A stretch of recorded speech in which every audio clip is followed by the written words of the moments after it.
Balancing any chemical equation, कोई भी रासायनिक समीकरण उसको हम कैसे संतुलित कर सकते हैं सर? क्योंकि मैं बता रहा हूं बेटा, हमेशा और हमेशा डिफरेंट सोचना जरूरी होता है। तो संतुलित रासायनिक समीकरण क्या होता है? जहां पर अभिकारक और उत्पाद के परमाणु की संख्या बराबर होती है। एग्जाम्पल तुम्हारे सामने, एल्यूमिनियम, पहले धातु को बैलेंस करो, एल्यूमिनियम एक है, एल्यूमिनियम एक है, ठीक है। अब अधातु को करते हैं, क्लोरीन अधातु होता है। अधातु को तुम लोग देखोगे, यहाँ दो हैं, यहाँ कितने हैं? तीन। तो एबीसीडी विधि को है ना अपन बोल सकते हो एल्जेब्रिक मेथड भी कहा करते हैं। नमस्कार दोस्तों, भाई क्या हाल चाल, भाई क्या हाल चाल। इस टॉपिक पर तुम लोगों ने क्लिक करा है ना, इसका मतलब तुम लोग बड़े परेशान थे भाई। पता है मुझे कि भाई सर किसी भी रासायनिक समीकरण को हम कैसे संतुलित करें। भाई साहब यूट्यूब पर ढेर सारी वीडियो देख डाली सर, मतलब हर चीज में एक ही कहानी सर, वही हाइड्रोजन ऑक्सीजन वाली बहुत सिंपल सी कहानी सर, इनसे बड़े प्रॉब्लम सॉल्व नहीं होते। देखो एक बात और बता दूं, अगर तुम किसी भी बोर्ड एग्जाम में या फिर किसी भी कॉम्पिटिटिव एग्जाम्स में या फिर तुम 11th-12th का भी सोच रहे हो, तो ये वीडियो तुम लोगों के लिए कंप्लीट पैकेज होने वाला है किसी भी रासायनिक समीकरण को संतुलित करने के लिए। क्योंकि क्या होता है बेटा, हर बोर्ड एग्जाम के अंदर या किसी भी एग्जाम के अंदर तुम लोगों को है ना, अगर मैं बात करूं, अगर कोई बच्चा एवरेज है और कोई बच्चा मतलब अगर बात करें टॉपर है, उन दोनों में एक ही डिफरेंस होता है। बोर्ड एक दो क्वेश्चंस ऐसे डाला करता है जिससे सिर्फ और सिर्फ टॉपर सॉल्व कर सकता है और वही स्टेज पर जाता है। तो वही चीज मैं तुम लोगों को बता रहा हूं, अगर तुम लोगों को इस टॉपिक में मास्टरी करनी है तो तुम लोगों को इस पर सोचना पड़ेगा, बहुत बढ़िया तरीके से सोचना पड़ेगा, तब जाकर तुम बहुत अच्छा कर पाओगे। ठीक है, तो जैसे तुम्हें पता है आज की वीडियो का टॉपिक क्या है। आज की वीडियो का टॉपिक है भाई किसी भी रासायनिक समीकरण को संतुलित करना। ठीक है, बैलेंसिंग एनी केमिकल इक्वेशन, कोई भी रासायनिक समीकरण उसको हम कैसे संतुलित कर सकते हैं सर? क्योंकि मैं बता रहा हूं बेटा, हमेशा और हमेशा डिफरेंट सोचना जरूरी होता है, हमेशा और हमेशा अपने आप को अलग दिखाना जरूरी होता है, और हमेशा हमेशा कॉम्प्लेक्स प्रॉब्लम को सॉल्व करना बहुत ज्यादा जरूरी होता है। जब आप कॉम्प्लेक्स प्रॉब्लम, कठिन समस्याओं को अगर बात करें तुम सॉल्व करोगे तो तुम लोग अच्छा कर पाओगे जीवन में, अपने आईक्यू को भी इंक्रीज कर पाओगे। तो आज ये वीडियो एक कंप्लीट पैकेज होने वाला है। तो देर किस बात की भाई, शुरुआत करते हैं इस वीडियो की जिसमें हम किसी भी रासायनिक समीकरण को संतुलित करना शुरू करेंगे। सबसे पहले तो अगर हम बात करें सर संतुलित करना काहे जरूरी है, तो भाई देख लेते हैं। तो भाई संतुलित करना क्यों जरूरी है, संतुलन क्यों जरूरी है? अरे मास्टर गिर जाएंगे। हाँ, अरे मास्टर पहाड़ में गए थे, पहाड़ में जाके क्या गिर जाएंगे? हाँ गिर सकते हैं। कब गिर जाएंगे भाई? थोड़ा वजन इधर हो जाए, थोड़ा वजन उधर हो जाए, तुरंत गिर जाएंगे। पर अगर मुझे इसी तरीके से बैलेंस बनाकर रखना है तो मुझे दोनों तरफ संतुलन बना के रखना पड़ेगा, दोनों तरफ वजन बराबर करना पड़ेगा। यही है, यही चीज थी, बिल्कुल वही बात, बिल्कुल वही बात।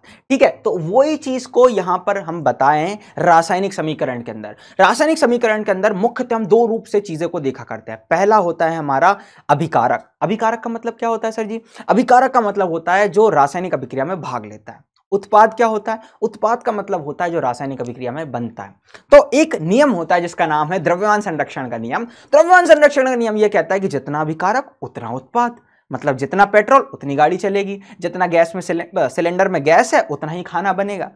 यही चीज है। हाँ, बहुत बढ़िया चीज है। तो सेम चीज का अगर मैं बात करूं अभिकारक के में, अगर मैं बात करें द्रव्यमान संरक्षण के नियम की हम बात कर लें, तो किसी भी रासायनिक अभिक्रिया में द्रव्यमान ना तो उत्पन्न होता है और ना ही नष्ट होता है।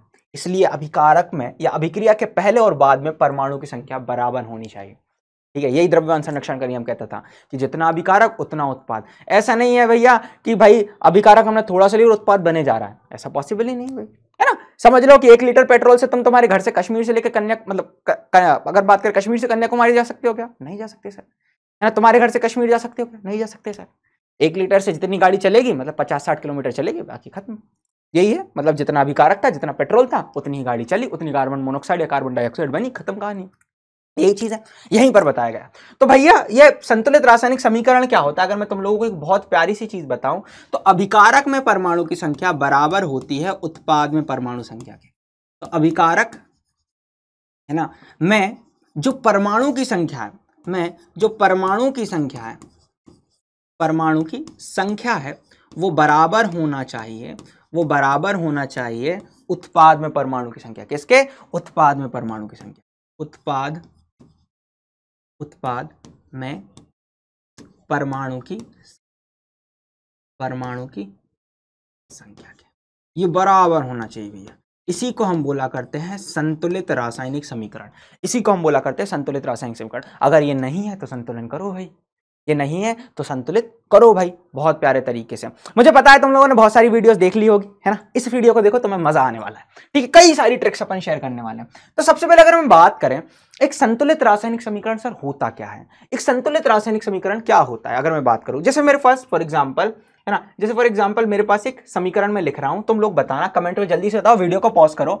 यह है हमारे पास जिंक जो ठोस अवस्था में, ठीक है, यह रहा हमारे पास जिंक, और मैंने इसके साथ सल्फ्यूरिक अम्ल ले लिया। सल्फ्यूरिक अम्ल क्या होता है, H2SO4, है ना, एक्वस मतलब जलीय, है ना। ये कुछ शब्द लिख रहा हूं, S मतलब सॉलिड, मैं बता देता हूं। S का मतलब क्या होता है, S का मतलब होता है सर सॉलिड। सॉलिड को हिंदी में क्या बोलते हैं सर, सॉलिड को हिंदी में हम बोलते हैं ठोस। क्या बोलते हैं बेटा, ठोस बोलते हैं। क्या बोलते हैं, ठोस बोलते हैं सर, ठीक है।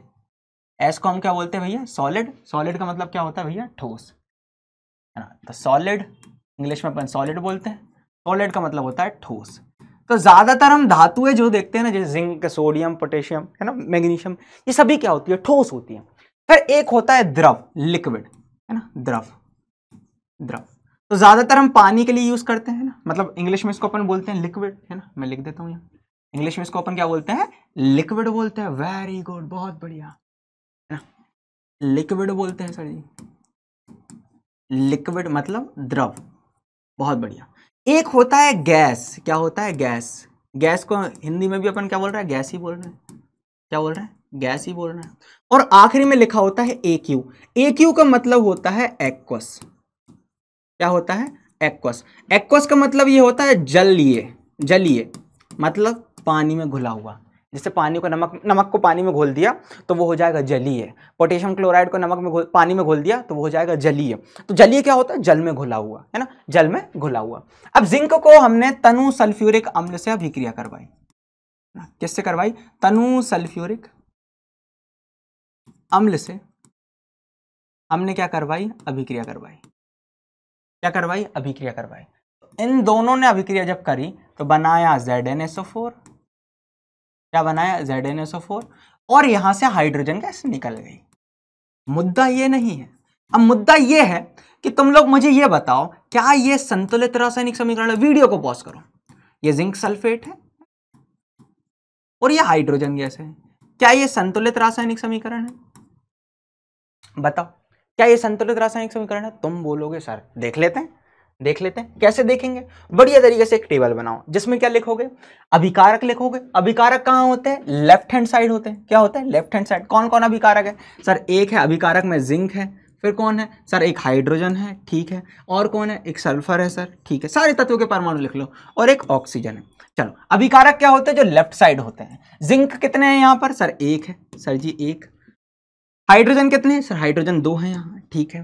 सल्फर कितने हैं सर, सल्फर 1 है, ठीक है। और ऑक्सीजन कितने हैं सर, ऑक्सीजन 4 है। इसको अभिकारक की एक टेबल बना ली बढ़िया तरीके से। अभिकारक में परमाणु की संख्या, अब उत्पाद में परमाणु की संख्या बताओ। बताओ जिंक कितने हैं, तुम बोलोगे सर 1 है, बहुत बढ़िया। सल्फर कितने हैं सर, सल्फर 1 है। सर ऑक्सीजन कितने हैं सर, ऑक्सीजन अगर मैं बात करूं, जिंक कितने हैं, 1 है ना, जिंक कितने हैं, 1 है, बहुत बढ़िया। हाइड्रोजन कितने हैं सर, हाइड्रोजन देखोगे तुम 2 है। हाइड्रोजन कितने हैं सर, हाइड्रोजन कितने हैं भैया, 2 है। कितने बेटा, 2 है, वेरी गुड, बहुत बढ़िया। तो हाइड्रोजन कितने हैं सर, 2 है। सल्फर देख लो, सल्फर कितना है, 1 है। ऑक्सीजन कितने हैं सर, ऑक्सीजन 4 है। इस तरीके से देख लिया, जिंक 1, हाइड्रोजन 2, सल्फर अगर हम बात करें 1, है ना, ये रहा, और ऑक्सीजन 4, ऑक्सीजन 4। इस तरीके से हम बोल सकते थे कि ये समीकरण जो है वो संतुलित है। ये समीकरण जो है वो क्या है, संतुलित है। तो संतुलित रासायनिक समीकरण क्या होता है, जहां पर अभिकारक और उत्पाद के परमाणु की संख्या बराबर होती है। एग्जाम्पल तुम्हारे सामने रहा, एग्जाम्पल तुम्हारे सामने रहा। बट अब अगला मैं स्लाइड जो लेकर आ रहा हूं, अगला जो स्लाइड में लेकर आ रहा हूं वो क्या है भैया, वो ये बताओ, है ना, कि भैया अगर मैं बात करूं तुम लोगों से कभी पूछ लूं how to balance any chemical equation, मैं तुम लोगों से एक क्वेश्चन पूछ ले रहा हूं, क्या ये संतुलित रासायनिक समीकरण है, पहले तो ये बताओ क्या ये संतुलित रासायनिक समीकरण है। कि मान लो मैंने ये लिख दिया, क्या लिख दिया भाई साहब, मैंने ये लिख दिया कि मेरे पास Mg है, बहुत बढ़िया, है ना, Mg प्लस O2, और ये मुझे बना दे रहा है MgO। बताओ क्या ये संतुलित है, क्या ये संतुलित है। सर यहाँ एक मैग्नीशियम, एक मैग्नीशियम, मैग्नीशियम संतुलित है। ऑक्सीजन एक है, ऑक्सीजन दो है, संतुलित नहीं है। मतलब ये पूरा की पूरा सर क्या है, असंतुलित है। ये पूरा की पूरा क्या है सर, असंतुलित है, असंतुलित समीकरण है। तो इसको हमें संतुलित करना पड़ता है ना, असंतुलित समीकरण है और इसको संतुलित करना पड़ता है। तो देखो सबसे पहली जो विधि लेकर आया हूं वो जनरल ऑर्डर टू बैलेंस, मतलब एक सामान्य विधि है, जनरल विधि है ना, नॉर्मल विधि है। नॉर्मल विधि का मतलब सर सिंपल सी चीज, नॉर्मल विधि को तुम ऐसे समझ सकते हो कि ये हर जगह यूज कर सकते हो। शुरुआत में हमें इसी विधि को लगाना है, ठीक है, क्योंकि ये बहुत कम समय लेगी और हमारा काम हो जाएगा। सबसे पहले हम बात करेंगे धातु को। धातु को पहले संतुलित करो। धातु क्या होती है, जैसे सोडियम हो गई, पोटेशियम हो गई, है ना, इस तरीके की धातु हुआ करती है। आयरन हो गया, एल्यूमिनियम हो गया, कॉपर हो गया, वो तुम्हें अलग ही देखने को मिल जाएगी, ठीक है। फिर उसके बाद अधातु को यूज करो। अधातु क्या होते हैं भैया, क्लोरीन, फ्लोरीन, ब्रोमीन। या फिर तुम आवर्त सारणी देखोगे ना तो उल्टे हाथ साइड, उल्टे हाथ साइड तुम्हें धातु देखने को मिलेगी और राइट हैंड साइड, है ना, दाईं ओर तुम्हें अधातु देखने को मिलेगी। ये देखना तुम लोग, ठीक है। हाँ, तो पहले उल्टे हाथ साइड वालों को करना, फिर राइट हैंड साइड वालों को करना, और फिर हम बात करेंगे, फिर हम हाइड्रोजन को करेंगे, फिर ऑक्सीजन करेंगे। बहुत सिंपल है, अभी अपन करते हैं। चलो आ जाओ। जैसे फॉर एग्जांपल अगर मैं अगले वाले की इसको ही अपन बैलेंस करें तो सबसे पहले क्या करोगे भैया, मैग्नीशियम एक धातु होती है, मैग्नीशियम एक धातु होती है। तो मैग्नीशियम को सॉल्व करते हैं पहले। तो मैग्नीशियम को पहले कर लो संतुलित। कैसे करेंगे सर, है ना, मैग्नीशियम पहले ऐसे लिखना, Mg ये रहा प्लस O2 ये रहा और ये बन रहा है MgO। सबसे पहले मैग्नीशियम को संतुलित करो। मैग्नीशियम कितने हैं सर, इधर एक है और इधर एक है, मैग्नीशियम संतुलित है। फिर उसके बाद नॉन मेटल देखो, नॉन मेटल है क्या, कोई है ऑक्सीजन, लेकिन ऑक्सीजन को सबसे लास्ट में करते हैं। तो ऑक्सीजन है नहीं, मतलब नॉन मेटल है नहीं, अधातु है नहीं। फिर उसके बाद देखो हाइड्रोजन, हाइड्रोजन यहाँ है क्या, नहीं है सर। फिर उसके बाद देखो ऑक्सीजन, ऑक्सीजन है क्या, हाँ है सर। यहाँ ऑक्सीजन दो है, यहाँ एक है, दो लगा दो यहाँ। अब ठीक है, ये हो गया। फिर से अब फिर से तुम्हें चेक करना है, फिर से तुम्हें चेक करना है। कैसे चेक करोगे, कैसे चेक करोगे, फिर से तुम्हें चेक करना है। कैसे चेक करोगे, कैसे चेक करोगे सर, देख लेते हैं। फिर से तुम्हें वापस आना है सर, ऑक्सीजन दो हो गए, ऑक्सीजन दो हो गए। फिर अब देखो मैग्नीशियम इधर कितने हैं सर, दो हैं, इधर तो एक ही है सर, तो दो लगा दो, हो गया, बहुत बढ़िया। फिर देखो भैया अब सब कुछ बैलेंस है, दो मैग्नीशियम, दो मैग्नीशियम, दो ऑक्सीजन, दो ऑक्सीजन। ये हो गया हमारा एक संतुलित समीकरण, ये हो गया हमारा एक संतुलित समीकरण। सर और एग्जांपल्स करते हैं। चलो, तो पहले क्या करना है अपने को, धातु, फिर क्या करना है हमें, अधातु, और फिर सारे अगर हम बात करें फिर हमारे क्या जाती है, हाइड्रोजन और फिर ऑक्सीजन, ठीक है। यही अभी अपन ने संतुलित करा। कैसे करा भैया, यहाँ हमने ले लिया, तो सर पहले ऑक्सीजन को फिर से बता देता हूँ, एक Mg है सर हमारे पास, है ना, और साथ में है O2, बहुत बढ़िया। और इन्होंने बनाया MgO, इन्होंने क्या बनाया, MgO। सबसे पहले हम क्या करेंगे सर, धातु को बैलेंस करेंगे। धातु कौन रहा हमारा, Mg रहा। यहाँ Mg कितने हैं सर, एक है। यहाँ कितने हैं सर, एक है, संतुलित है। फिर हम देखेंगे सर अधातु, फिर देखेंगे हाइड्रोजन जो नहीं थे, फिर अब आ रहा आएगा ऑक्सीजन। ऑक्सीजन भी एक अधातु होती है, लेकिन उसको सबसे लास्ट में बैलेंस करना। यहाँ ऑक्सीजन दो है, यहाँ कितने हैं, एक, तो दो का गुणा कर दो। अब जैसे ही हमने दो का गुणा करा सर, दो मैग्नीशियम होगा, दो ऑक्सीजन होगा, इसलिए हम यहाँ पर फिर से दो का गुणा करते है ना। वही साइकिल करते जाना, पहले धातु, फिर अधातु, हाइड्रोजन, ऑक्सीजन, ये कर लिया। फिर आ जाना धातु, अधातु, हाइड्रोजन, ऑक्सीजन, ये तब तक करते ना जब तक पूरा संतुलित नहीं हो जाए। इसको करते हैं। सबसे पहले धातु, एल्यूमिनियम, है ना, सबसे पहले कौन है, धातु एल्यूमिनियम। चलो लिख लेते हैं। तो एल्यूमिनियम ये रहा, ठीक है, और इसके साथ कौन है, Cl2 है। इसके साथ कौन है, Cl2, और इसने बनाया AlCl3। चल बहुत बढ़िया। एल्यूमिनियम, पहले धातु को बैलेंस करो, एल्यूमिनियम एक है, एल्यूमिनियम एक है, ठीक है। अब अधातु को करते हैं, क्लोरीन अधातु होता है। अधातु को तुम लोग देखोगे, यहाँ दो हैं, यहाँ कितने हैं, तीन हैं। तो मैं ऐसा किसका गुणा करूं कि इनके भैया बराबर हो जाए, तो इस तीन का गुणा यहाँ कर दो। तो जैसे तुम तीन का गुणा यहाँ करोगे, जैसे तुम तीन का गुणा यहाँ करोगे, तो ये हो जाएंगे 6 क्लोरीन। अभी देखो दो हैं, जैसे तीन का गुणा हुआ हो गया 6 क्लोरीन। अभी कितने, दो हैं, जैसे तीन का गुणा हुआ हो गया 6 क्लोरीन। बहुत बढ़िया। यहाँ क्लोरीन कितने, इस दो का गुणा यहाँ कर दो। तीन में अगर दो का गुणा कर दूंगा तो अब देखो क्लोरीन कितने थे, तीन थे, दो का गुणा जैसे ही होगा हो जाएंगे 6। अभी कितने थे, तीन थे, दो का गुणा करोगे क्या हो जाएंगे कितने, 6। वेरी गुड, बहुत बढ़िया, ये हो गया भैया। अब फिर से वापस आ जाओ, फिर हाइड्रोजन है, ऑक्सीजन नहीं है, फिर आ जाओ वापस धातु पे। धातु है इधर, हाँ, एल्यूमिनियम कितने हैं, एक, एल्यूमिनियम कितने हैं, दो, दो एल्यूमिनियम लगा दो। अब दो एल्यूमिनियम, दो एल्यूमिनियम, ठीक है। फिर क्लोरीन देखो, 6 क्लोरीन, 6 क्लोरीन, खत्म। ऐसे बैलेंस, ऐसे बैलेंस करना, ठीक है, बहुत बढ़िया, ठीक है, बहुत बढ़िया। चलो आज अगला आ जाते हैं भैया, अगला आ जाते हैं, बहुत प्यारा सा है, ठीक है। अगला आ जाता है जिसके बारे में बहुत प्यारा सा है, Na+H2O NaOH+H2। ध्यान से देखो कैसे करना है। सबसे पहले सर सबसे पहले हमें करना है किसको, धातु को। धातु इधर कितने हैं, एक है ना, धातु एक है, ठीक है, बहुत बढ़िया। फिर अब अगर बात करें, अब ध्यान से सुनो, बहुत अच्छे से ध्यान से सुनना।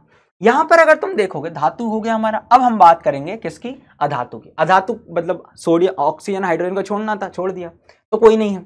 अब हम बात करेंगे फिर हाइड्रोजन की। हाइड्रोजन इधर 2 हैं, इधर कितने हैं भैया, अगर हम बात करें सर 3 है। अगर मैं ऐसा कर दूं, कैसा कर दूं, ध्यान से सुनो, इधर मैं 2 का गुणा कर दूं, तो अब देखो 2 हाइड्रोजन इधर हो गए, 2 हाइड्रोजन इधर हो गए, 4 हाइड्रोजन, और इधर 2 का गुणा कर दूं तो हो गए कितने, 4 हाइड्रोजन, बहुत बढ़िया, हाइड्रोजन बैलेंस हो गए। अब ऑक्सीजन देखो, ऑक्सीजन इधर कितने हैं, 2 है ना, 2 का गुणा हो गया तो ऑक्सीजन 2 हो गए, ऑक्सीजन भी इधर 2 है, ठीक है। अब इसके बाद ये देखो, फिर वापस आ जाओ, फिर धातु को करो। धातु इधर कितने हैं, 2, इधर धातु कितने हैं, 1, तो 2 का गुणा कर दो, तो 2 धातु, ठीक है, बहुत बढ़िया। फिर उसके बाद हम क्या करेंगे, फिर उसके बाद हम चलते हैं सर किसके पास, अधातु के पास। अधातु थी नहीं, ऑक्सीजन हाइड्रोजन को छोड़ के। फिर हम चलेंगे हाइड्रोजन। हाइड्रोजन कितने हैं इधर, सर हाइड्रोजन इधर 4 है, इधर भी कितने हैं, 4, 2 और 2 4, बहुत बढ़िया। ऑक्सीजन इधर 2 है सर, ऑक्सीजन इधर 2 है, हो गई बैलेंस, हो गई बैलेंस। ऐसे ही करना था, है ना, ऐसे ही करना था, बहुत बढ़िया। अब ये जो रिएक्शन होती है ना, है ना, ये रिएक्शन तब होती है कि भाई साहब जब सोडियम जल के साथ अभिक्रिया करता है और हाइड्रोजन गैस बनती है। कौन सी गैस बनती है भैया, हाइड्रोजन गैस बनती है। ये बन गई हाइड्रोजन गैस, मतलब ये बन गई हाइड्रोजन गैस। कौन सी बन गई, ये बन गई हमारी हाइड्रोजन गैस। सोडियम हाइड्रोक्साइड के साथ कौन सी गैस बन जाती है, हाइड्रोजन गैस बन जाती है। और ये हाइड्रोजन गैस इतनी ज्यादा ज्वलनशील होती है कि थोड़ी सी ऊष्मा मिली और विस्फोट कर देगी। तो टीचर ने पूछा भैया, हाँ भैया, है ना, हमारे स्टूडेंट से टीचर ने पूछा कि पानी में क्या मिलाया था, तो तुम क्या बोलोगे, Na मैम Na, ना मैम ना। अब तुमने झूठ भी नहीं बोला और तुमने सोडियम भी मिला दिया, है ना, बड़े तेज हो रहे हो, हाँ बड़े तेज हो रहे हो। मैम क्या मिलाया, जा रहा है मैम, मैंने ना मैम ना, भाई तो मैडम से झूठ भी नहीं बोला, ना मैम ना, Na मैम Na, हाँ बस ठीक है, बस यही बोल देना, Na मतलब अपन ने बोल दिया सोडियम, ठीक है। व्रत वाला दिन था, झूठ भी नहीं बोला, काम भी हो गया, है ना, विस्फोट भी कर दिया, एक दिन की छुट्टी मिल गई सर। घर मत देना, हाँ घर मत देना भैया, ऐसा स्कूल वगैरह में, ठीक है, ऐसा स्कूल वगैरह में कभी कर मत देना, बहुत प्यार है। चलो आ जाओ, इसको अपन सॉल्व करते हैं। अब इसको सॉल्व करने के लिए सिंपल सी कहानी है, ध्यान से सुनो। यहाँ हाइड्रोजन कितने हैं, 2 है, 2 हाइड्रोजन हो गए भैया। ऑक्सीजन कितने, अच्छा पहले ध्यान से सुनो। कैल्शियम कितने इधर, 1, कैल्शियम 1 हो गया, ठीक है। फिर हमारे पास देखोगे, है ना, ऑक्सीजन कितने हैं, ऑक्सीजन यहाँ, अच्छा कैल्शियम हो गया। फिर अधातु देखो, अधातु नहीं है ना, ऑक्सीजन हाइड्रोजन छोड़ के। फिर देखेंगे हम हाइड्रोजन, हाइड्रोजन कितने हैं इधर, सर हाइड्रोजन 2 हैं, ठीक है। मैं ऐसा लिख देता हूँ CaO प्लस H2O, है ना, और यहाँ पर बन रहा है CaOH होल ट्वाइस, बहुत बढ़िया। ये होल ट्वाइस का मतलब होता है 2 OH है, बहुत शानदार। अब यहाँ पर तुम ये देखो, कैल्शियम मतलब धातु है, धातु कितनी है, 1, धातु 1। ऑक्सीजन कितने, अच्छा फिर उसके बाद हम क्या देखेंगे, अधातु ना, कैल्शियम मेटल्स के बाद नॉन मेटल्स, अधातु, फिर हाइड्रोजन, फिर ऑक्सीजन। तो भैया अधातु तो है नहीं, फिर हाइड्रोजन देखो, हाइड्रोजन यहाँ 2 है, यहाँ भी 2 है, तुम देखोगे 2 OH है ना, 2 हाइड्रोजन 2 ऑक्सीजन। फिर उसके बाद ऑक्सीजन देखो, 2 ऑक्सीजन है, हाँ ऑक्सीजन है। सर ये तो पहले से ही संतुलित है, मतलब ये संतुलित समीकरण है। तो कभी कभी तुम लोगों को संतुलित समीकरण भी दे देगा और तुम लोगों से पूछेगा संतुलित करो, तो पहले से ही लिख देना संतुलित समीकरण है, पहले से ही संतुलित समीकरण है, पहले से ही संतुलित समीकरण, ठीक है। हाँ तो ये चीज को ध्यान रखना। इधर देख लो, इसको कर लेते भैया, Al ना, Al एल्यूमिनियम क्या होता है, धातु होता है ना, और Al2O3 क्या कर ले भैया, देख लो ध्यान से। क्या करना, कुछ नहीं करना मास्टर, कुछ भी नहीं करना। क्या करेंगे, पहले धातु, एल्यूमिनियम धातु होता है, धातु इधर 1 है, इधर 2 है, 2 ये लगा दीजिए, ठीक है। फिर क्या करेंगे, अधातु है नहीं, ऑक्सीजन को अपन कंसीडर नहीं कर रहे हैं, ऑक्सीजन हाइड्रोजन को। फिर हम देखेंगे सर हाइड्रोजन है ही नहीं, फिर क्या देखेंगे, ऑक्सीजन, ऑक्सीजन इधर कितने हैं, 3, इधर 2, सर इधर 3 का गुणा कर दो, इधर 2 का गुणा कर दो। तो जैसे ही हमने ऑक्सीजन को गुणा करा, है ना, मतलब इधर तुमने देखा है ना, इधर अगर तुम देखोगे, जैसे ही हमने 3 का गुणा इधर करा,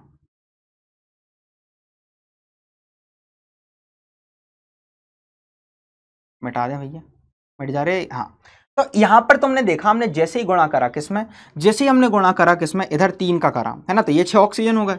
इधर अगर 2 का गुणा कर दूं तो ये कितने हो जाएंगे भैया, ये भी 6 ऑक्सीजन हो गए। अब तुम देखोगे जैसे हमने 6 ऑक्सीजन करे ना, एल्यूमिनियम 2 थे, अब 4 हो गए, और यहाँ एल्यूमिनियम 2 है, तो वापस पुराना साइकिल, पहले धातु को करेंगे, है ना, तो धातु कितनी है, इधर 2, इधर 4, फिर से इसको करो। मतलब तब तक करना है जब तक कि जब तक कि समीकरण संतुलित नहीं हो जाए।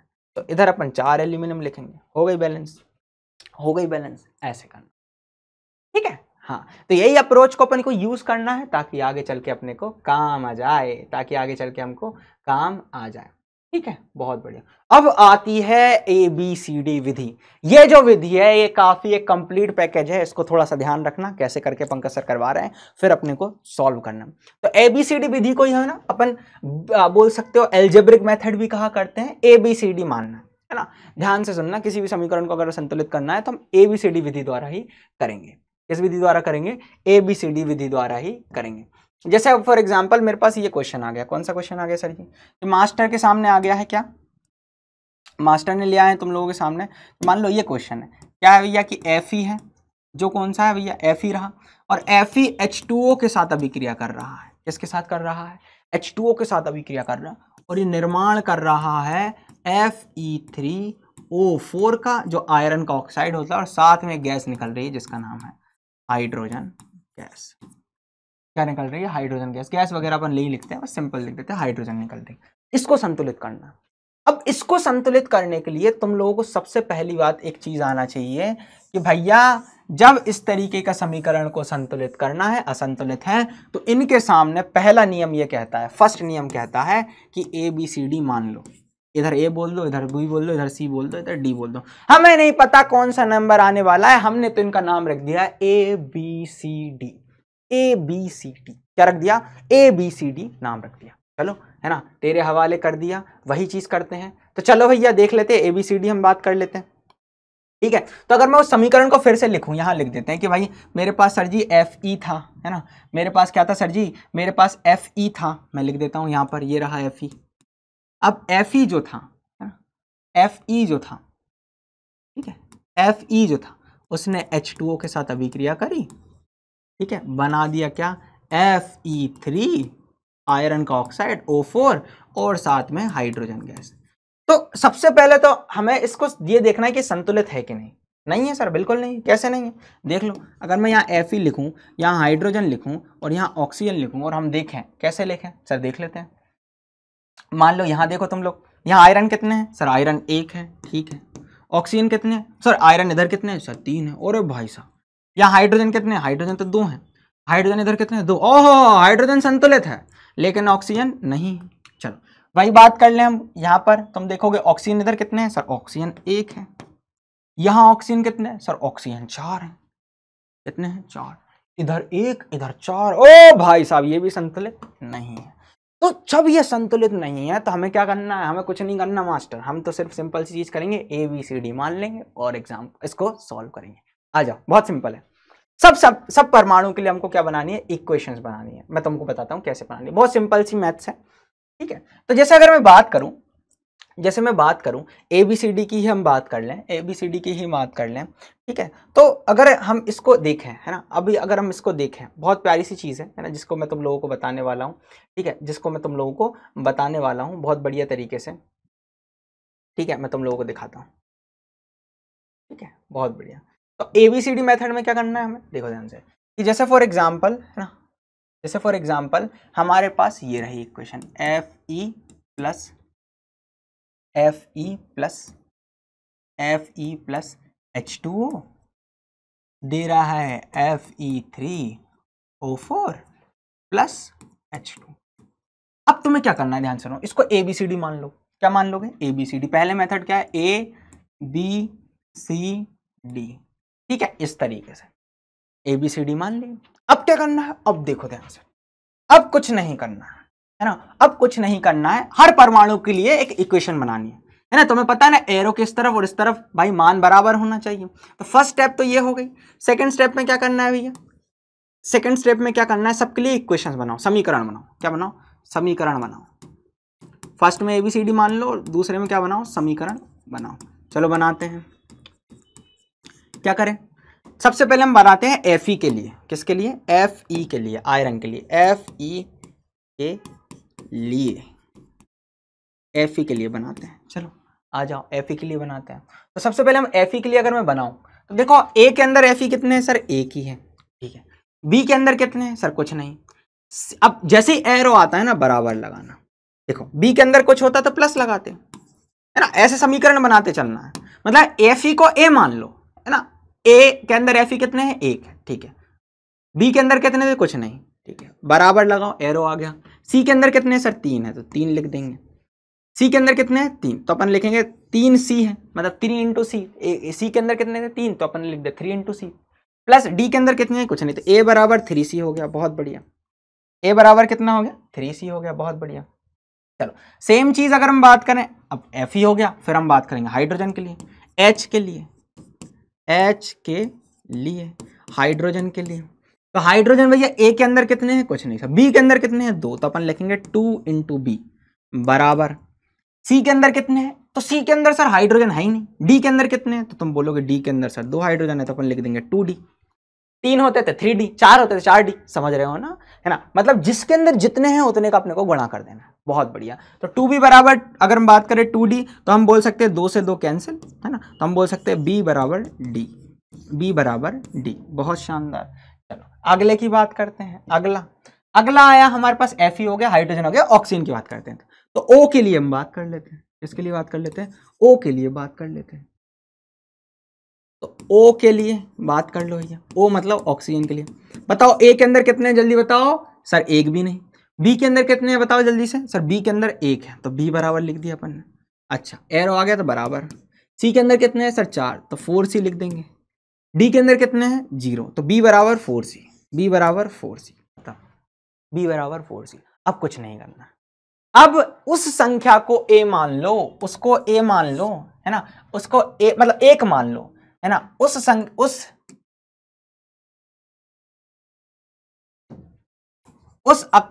अक्षर को ऐसा लिख लो, है ना, उस अक्षर को, है ना, उस अक्षर को 1 मान लो, 1 मतलब 1 मान लो, 1 मान लो, जो हर जगह कॉमन, जो हर जगह, देसी भाषा में लिख रहा हूं, हर जगह समान है, मतलब उपस्थित है, ऐसा लिखो, हर जगह उपस्थित है। बताओ भैया कौन सा उपस्थित है, हर जगह उपस्थित, उपस्थित है, उसको 1 मान लो, उसको 1 मान लो, मान ले। चलो आ जाओ, जैसे फॉर एग्जांपल सर हम मान लो, अगर किसको मान ले भैया, B और D में से अगर B को मान लेंगे, है ना, B को मान लेंगे तो D भी बराबर आ जाएगा। B से अपन C की वैल्यू भी निकाल सकते हैं। B को मानना बहुत ज्यादा अच्छा है, देख लो खुद ही, है ना, B को मानना बहुत ज्यादा अच्छा है। बाकी अगर तुम C को भी मान लोगे, तुम C को भी 1 मान लोगे, तो A बराबर 3C हो जाएगा, है ना, तो A की वैल्यू भी क्या हो जाएगी भैया, अगर बात करें C 1 है तो A भी क्या हो जाएगा, 3 हो जाएगा, है ना। तो मतलब जिसको तुम्हें मानना हो, है ना, फिर यहां से भी अपना फायदा हो जाएगा, है ना, जैसे अपन वाले B की वैल्यू भी आ जाएगी, तो C को 1 मान लेते हैं। चलो तुम बोल रहे हो C को 1 मान लेते हैं, तो C बराबर 1, अगर यदि C बराबर 1 ले लें अपन, ठीक है, अगर C बराबर 1 ले लें तो तुम देखोगे A बराबर क्या हो जाएगा, A बराबर जाएगा 3 इंटू 1, C की वैल्यू 1 ले ली, तो A बराबर हो जाएगा 3, तो A की वैल्यू आ गई 3। B को अपन पता ही नहीं है, B यहां से निकाल लें, तो B बराबर क्या हो जाएगा, 4 इंटू 1, तो आ जाएगा B की वैल्यू भी आ जाएगी 4, कितनी आ जाएगी 4। अब B 4 है, अगर B बराबर 4 है, यदि B बराबर 4, तो D बराबर भी क्या हो जाएगा 4। बहुत बढ़िया, सारी मान आ गए सर। तो अब समीकरण अगर लिख डालें, तो समीकरण अगर तुम देखोगे तो क्या आ जाएगा भाई, सिंपल सा समीकरण आएगा सर, जो आपने Fe लिखा है ना, Fe प्लस H2O, और ये बना रहा है Fe3O4 plus H2। Sir ABCD के मान हमें आ चुके हैं, क्या आ चुके हैं बता दो जरा, जल्दी से बता दो, चीख चीख कर बता दो। सर A का मान 3 आया है, B का मान कितना आया है, 4 आया है, C का मान कितना आया है, C का मान आया है, अगर हम बात करें 1 लिया ही था सर हमने, C का मान तो 1 लिया ही था, और D का मान फिर 4 आया है, D का मान फिर 4 आया है, D का मान फिर 4 आया है ना, D का मान फिर 4 आया है। इजी है, क्या है, इजी है। तो इस मेथड को तुम लोग खुद से करके देखना, मैं तुम लोगों को, है ना, मैं तुम लोगों को बता रहा हूँ, ये बहुत प्यारी सी मेथड है जिसके बारे में तुम लोगों को अच्छे से पता होना चाहिए। ठीक है। तो इन मेथड्स को जरूर करके देखना। पहले क्या करना, धातु, फिर अधातु, फिर हाइड्रोजन, फिर ऑक्सीजन, ये हो गया। फिर दूसरी ABCD विधि हो गई, है ना। इन विधियों को तुम यूज करोगे अपने समीकरण को सॉल्व करने के लिए, और 10th के अंदर जितने समीकरण दिए हैं सबको सॉल्व करके देखना, तुम्हें बहुत अच्छा फायदा होगा। पहले वो वाली विधि, फिर ये वाली विधि, ठीक है। तो यही चीज थी जिसके बारे में तुम लोगों को बता रहा था। इस चीज के लिए बिल्कुल तैयार रहना बढ़िया तरीके से। और इसके नोट्स अगर तुम लोगों को चाहिए, अगर इसके नोट्स तुम लोगों को अगर चाहिए, तो ये मेरा टेलीग्राम चैनल है पंकज बोरासी सर, है ना, इसको सर्च कर लेना, ठीक है। बढ़िया तरीके से तुम लोगों को अच्छे से ये नोट्स मिल जाएंगे, ठीक है। बहुत बढ़िया। तो भैया इसी के साथ, है ना, इसी के साथ, है ना, तुम्हारे मास्टर लेते हैं तुम सभी से विदा, है ना। आई होप तुम लोगों ने बहुत अच्छे से मजा करा होगा। Thank you so much, love you all, bye bye, love you all, thank you.